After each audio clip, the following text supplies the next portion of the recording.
The forests of eastern France lay silent under a gray November sky, the kind of stillness that settles only after days of rain and artillery. Mud clung to every road, freezing at the edges, turning tank tracks into deep scars across the countryside. German soldiers, veterans of years of war, watched those tracks with unease. They were told an American armored battalion was moving toward their lines. They were told it was fresh, untested, and would break under fire. But the first shapes emerging through the mist were not what they expected. Black American tank crews, their uniforms darkened by diesel and grit, advanced with the calm purpose of men who had waited far too long for their chance to fight. Engines growled. Turrets shifted. The lead Shermans of the 761st Tank Battalion pushed forward, iron silhouettes cutting through the haze, showing no hesitation as German anti-tank guns opened fire. What followed would ripple across the front, a series of clashes in which these crews, dismissed, doubted, restricted by their own country's policies, held their ground against hardened Waffen-SS units. And in those moments, German soldiers realized something their leadership had not prepared them for. Morning light crept slowly across the rolling countryside of eastern France, revealing a landscape still scarred from weeks of fighting. Burned-out farmhouses stood like hollow shells along the roads, their stone walls blackened and cracked. The air carried the sharp smell of wet earth mixed with smoke drifting from distant artillery. This region, stretching from Morville-les-Vicq to the outskirts of towns the Germans had fortified, was a patchwork of narrow lanes, muddy fields, and thick woodland that favored defenders. German units, including elements of Waffen-SS formations, had dug in along ridges and crossroads, convinced the next American push would falter in the mire. They had seen green units crumble before. They had watched armored advances stall under precise anti-tank fire. Their confidence rested on years of combat, deep trenches, and weapons positioned to sweep open ground. Yet news began circulating through their ranks of an armored battalion arriving on the American side, one that had never been tested in major combat. Officers dismissed it with a shrug. A new formation, they said, would take its first punch and fall back like so many others.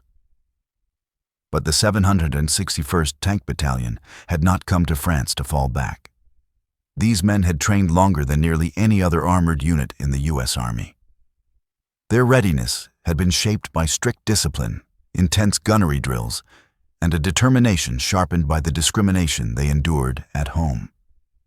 Every tank crew carried the weight of expectations, some spoken, others imposed quietly by a military uncertain of how to place them. They had waited months for the chance to prove what they already knew. Their skills were equal to any in the armored force. Their tanks reflected that preparation. M4A3. Shermans rolled forward with engines tuned to a steady, confident rhythm. Crews moved with practiced coordination inside cramped steel compartments, adjusting radios, checking ammunition racks, and locking down equipment before entering battle. Officers briefed their platoons with precision, aware that the terrain ahead offered little margin for error. The Germans had positioned anti-tank guns in tree lines, dug machine gun nests into ridges, and scattered mines along the roads. Any advance would be slow, methodical, and costly. Still, the 761st accepted the mission. They joined General Patton's Third Army with orders to break German defensive lines that had resisted repeated attempts to dislodge them. The battalion's motto, "Come out fighting," was more than a slogan. It was a promise forged through hardship, training, and the knowledge that this moment would define their legacy. As they moved toward the first German-held villages, the battalion stepped into a landscape shaped by fear, uncertainty, and a quiet anticipation of what their arrival might mean. Cold winds swept across the hills as the battalion pushed deeper into territory the Germans had fortified with layered fields of fire. Every kilometer brought fresh signs of withdrawal and resistance interwoven. A burnt cart overturned in a ditch, abandoned ration tins, shattered glass glinting on the road where retreating troops had smashed what they could not carry. Yet ahead, the enemy was anything but disorganized. Waffen-SS patrols moved silently through the woods, their movements disciplined and deliberate, confident in the terrain they knew well. The SS units holding these sectors believed they were facing the usual mix of American armor and infantry, predictable, burdened by supply delays, easily channeled into kill zones carved into the folds of the land. Their assumptions would not hold long. The first armored elements of the 761st reached positions overlooking Morville-le-Vicq, a village nestled between low ridges and narrow fields boxed in by hedgerows. The approach was unforgiving. Soft mud clung to tracks, slowing tanks to a crawl. Every turn in the road risked revealing a silhouette to German gunners waiting patiently behind camouflaged positions. American scouts reported flashes of movement in the tree lines, hints of weapons shifting to face the coming attack. Still, the battalion prepared to advance. Inside the Shermans, the tension was focused, controlled. Gunners adjusted elevation wheels with steady hands. Loaders stacked shells within arm's reach, and commanders scanned the horizon through periscopes streaked with rain and dirt. These were men for whom the battlefield offered no luxury of hesitation. Their training had drilled into them a rhythm: acquire, fire, move, survive. Yet beneath that discipline lay a deeper resolve. They knew they were being watched, not only by the enemy ahead, but by the American units fighting beside them, many of whom had never served alongside black tankers. The 761st was determined to leave no doubt about their skill or their courage. Supporting infantry units shifted into position, forming a coordinated assault line with the tanks. Artillery batteries opened fire behind them, sending shells arching overhead to soften German positions. The earth trembled with each impact. Smoke rose in thick columns, curling through the air and drifting across the fields like a shroud.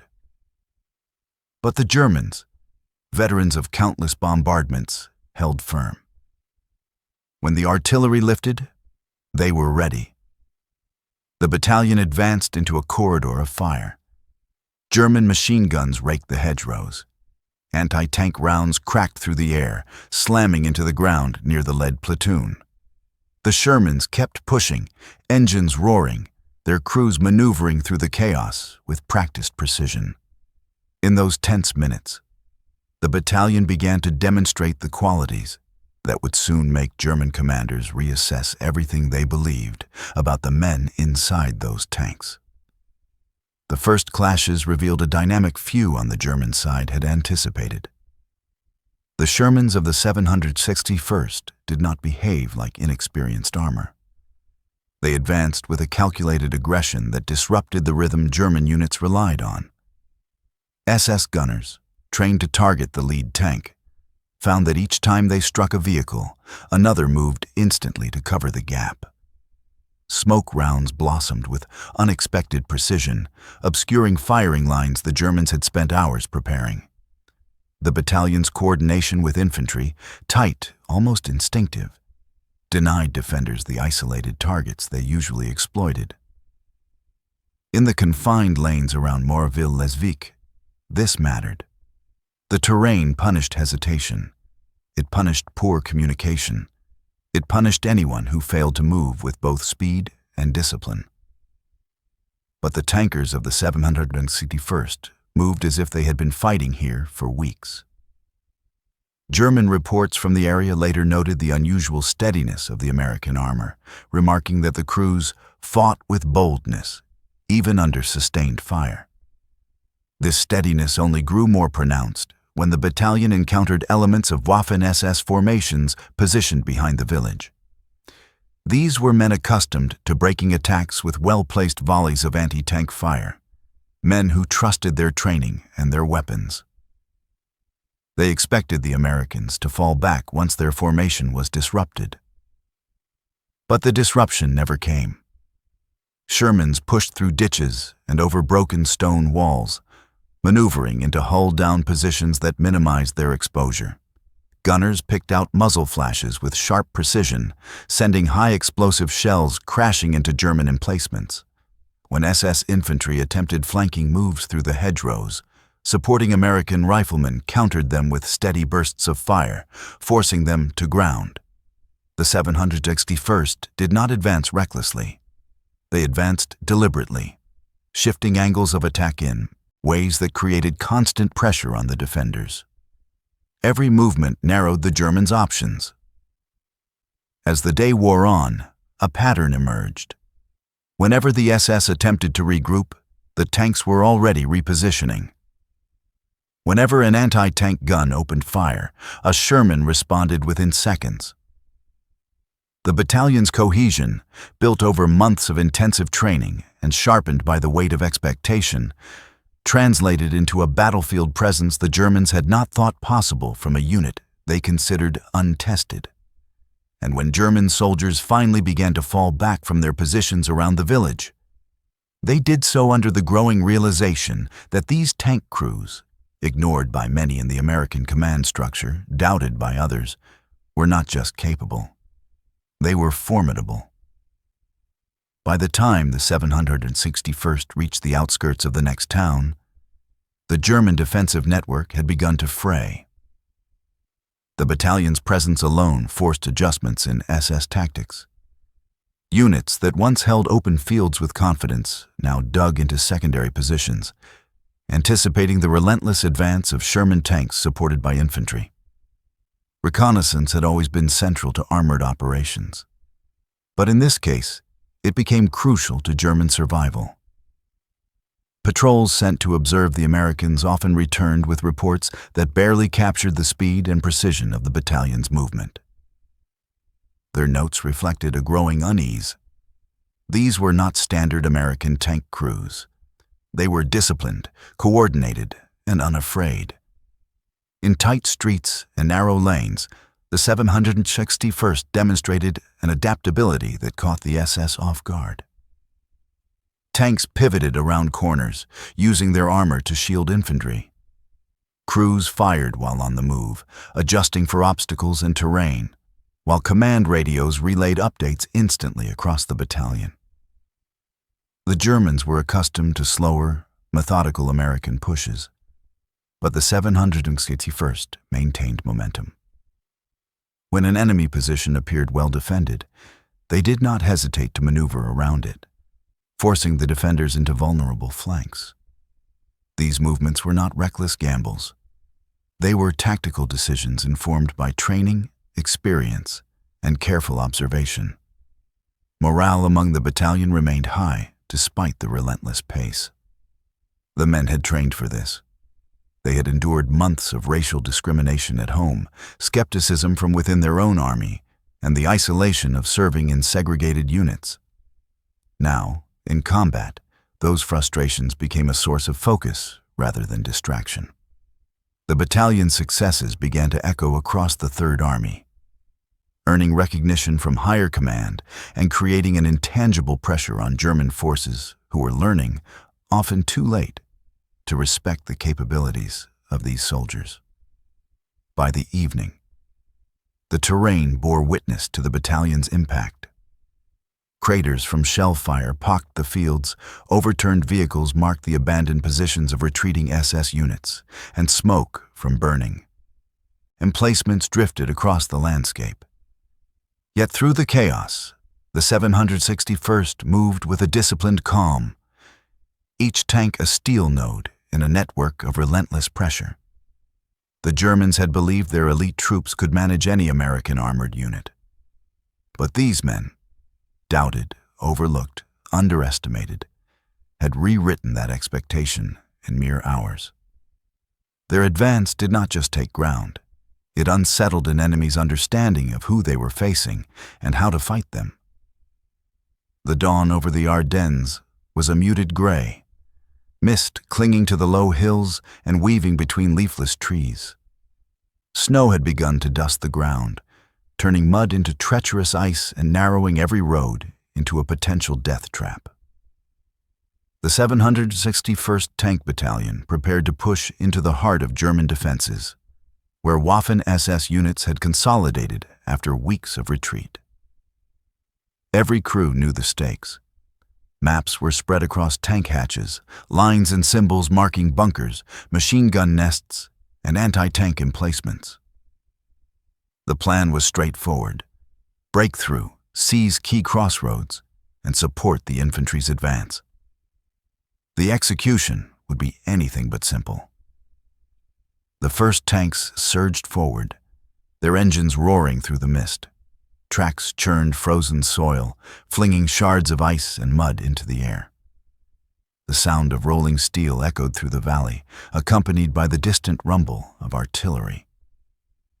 German gunners, positioned with a lethal combination of foresight and terrain advantage, opened fire almost immediately. Shells struck near the lead Shermans, sending sprays of mud and fragments against armored hulls. Yet the battalion pressed on. Turret crews adjusted angles, fired in rapid succession, and repositioned under fire with an efficiency that stunned even the most seasoned SS observers. Through the smoke and haze, the tanks moved like a living organism. Commanders shouted terse instructions through radio channels, each unit reacting to threats in real time. Anti-tank teams attempted to collapse fields of fire, but the Americans' coordinated maneuvers denied them easy targets.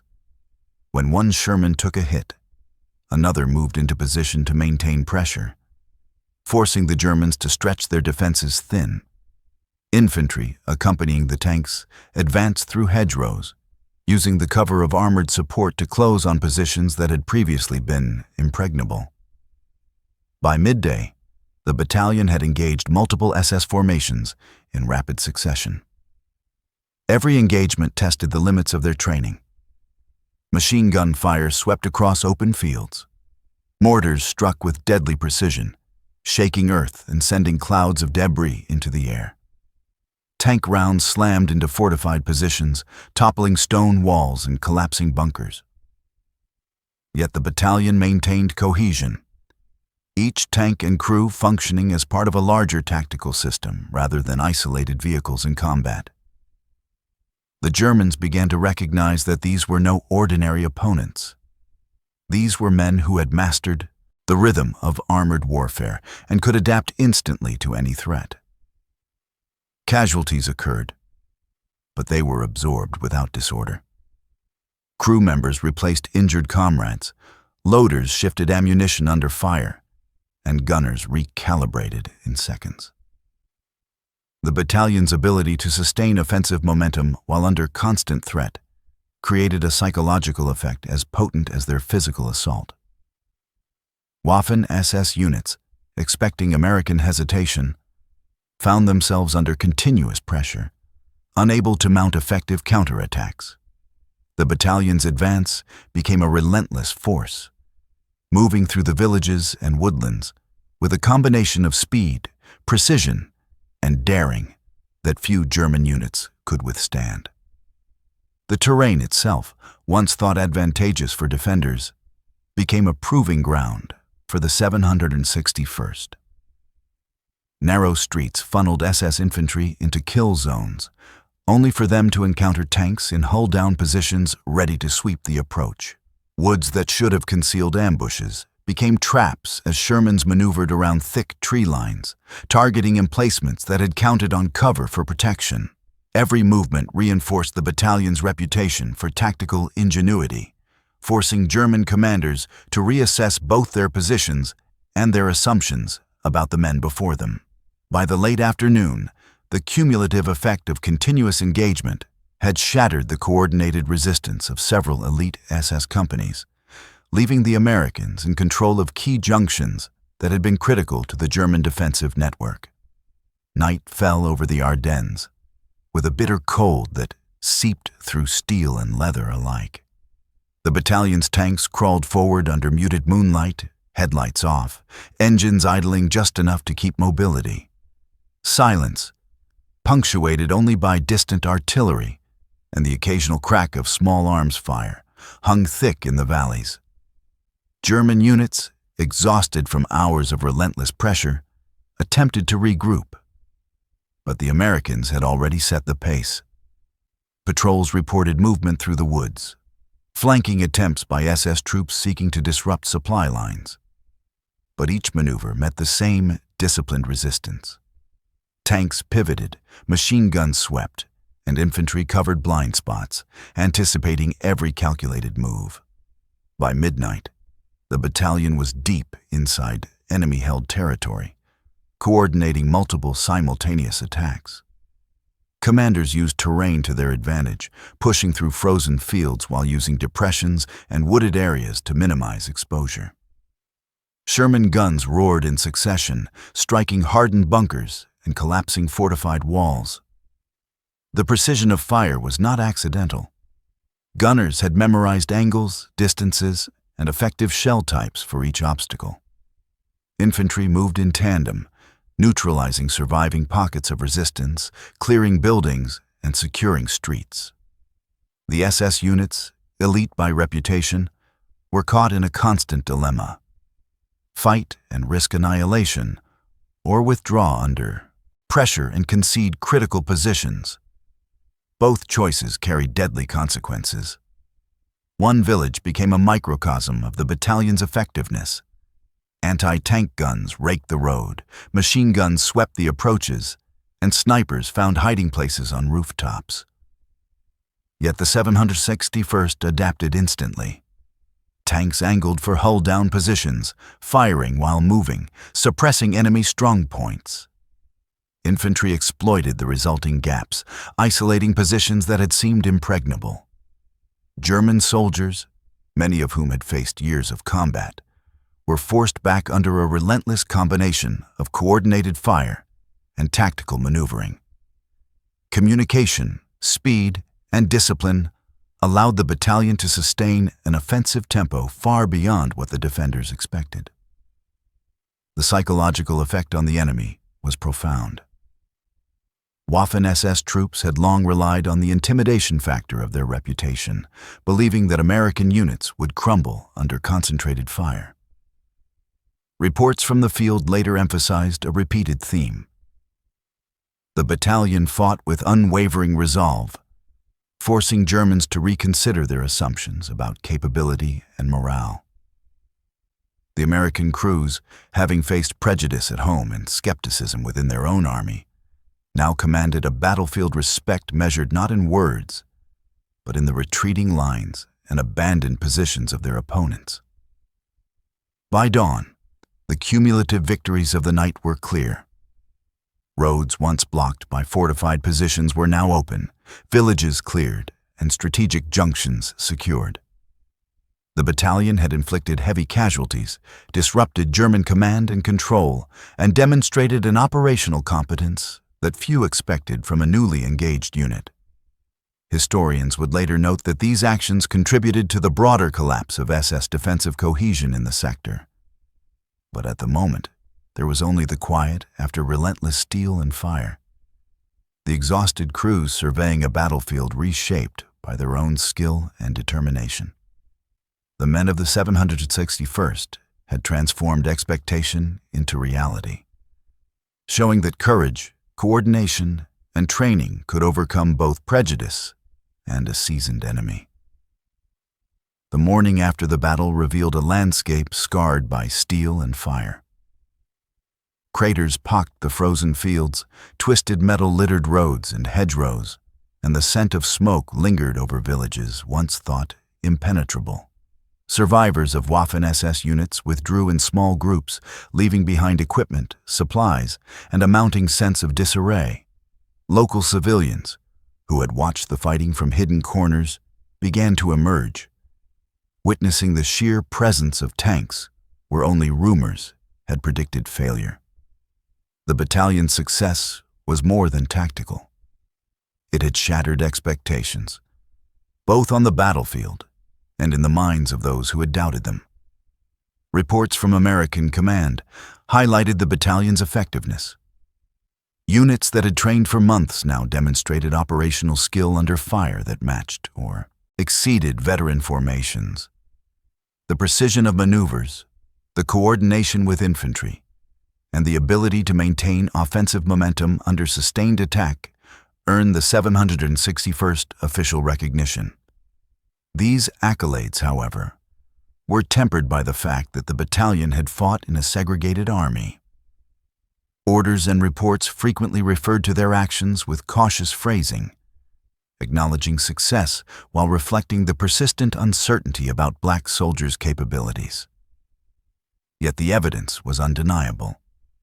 The 761st had broken through defensive lines and forced elite SS troops into retreat. Across the broader sector, the battalion's actions allowed Allied forces to exploit weaknesses in German positions. Roads once blocked by fortifications now supported the movement of reinforcements, artillery, and supply columns. Infantry units followed in the wake of the Shermans, encountering less organized resistance and securing towns that had been heavily defended only hours before. The effect rippled beyond immediate tactical gains. German commanders, already stretched thin, had to adjust strategies to account for a battalion that moved with unanticipated aggression and precision. The operational tempo set by the 761st created openings for the Allies to maintain pressure on an enemy increasingly reactive and overstretched. Within the battalion, the human cost was clear. Crews tended to wounded comrades, repaired damaged tanks under fire, and maintained a relentless pace that tested endurance.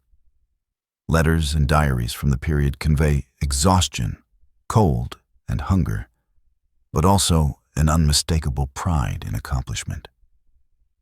Men who had endured discrimination at home found validation on a battlefield that judged them purely by performance. Every engagement, every successful maneuver reinforced a narrative that could not be denied. These soldiers had fought, and they had won against formidable opposition. The battalion's legacy was etched in the terrain, in the towns they liberated, and in the records of a military slowly coming to recognize the truth of their courage and skill.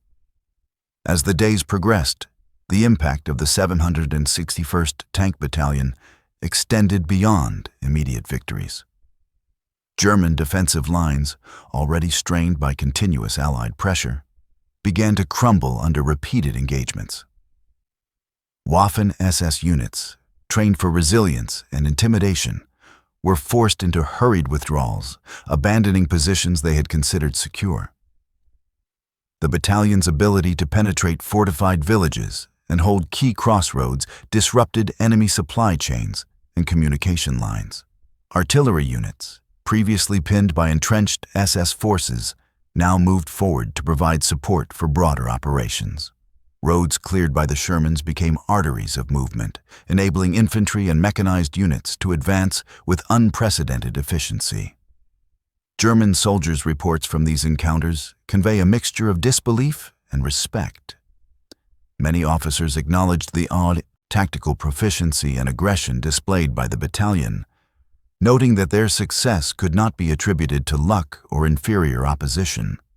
Even hardened veterans of the Waffen-SS observed that the battalion's coordination, speed, and adaptability exceeded expectations for an untested unit.